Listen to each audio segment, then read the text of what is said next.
خاص صاحب آپ کی نظر میں پیپلز پارٹی اور نون لیگ کی حکومت اس لڑائی میں کون درست ہے اور کون سیاست کر رہا ہے اور یہ معاملہ کس طرف جا سکتا ہے؟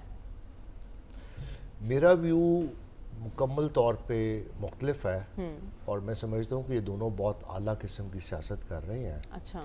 یہ تمام لڑائی جو ہے یہ ایک جعلی لڑائی ہے، ہاتھی کے دانت ہے، جس کو ایک ڈیزائن کیا گیا ہے دونوں پارٹیز نے بخوبی طور پہ.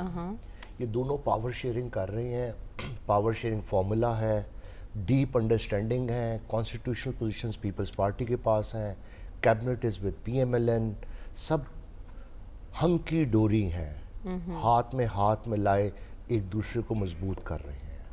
ایک چھوٹا سا آپ کو قصہ سنا دیتا ہوں. ایک کہاوت ہے کہ ایک پہلوان بہت مشہور تھے اور وہ بڑے طاقتور تھے اور بڑے ان کی مہارت تھی، ان کو بڑے داؤ پیچ آتے اور وہ ہر پہلوانی جیت جاتے تھے.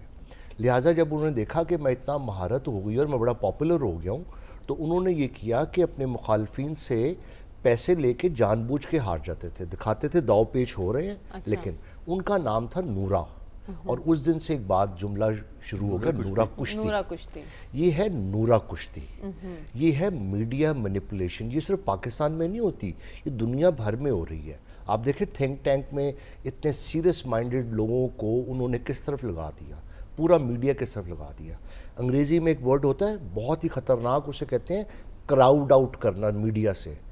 میڈیا ایک سپیس لے رہا ہے، اب ایک سپیس اس ٹاپک نے لے لی، ایک نان ایشو، سب نے کہا معمولی ہے مسئلہ.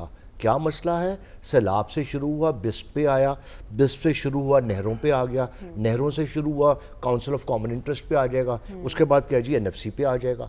یہ ایک ٹرک کی بتی کے پیچھے قوم کو لگائے رکھیں گے اور نان ایشو ڈسکس ہوتا رہے گا.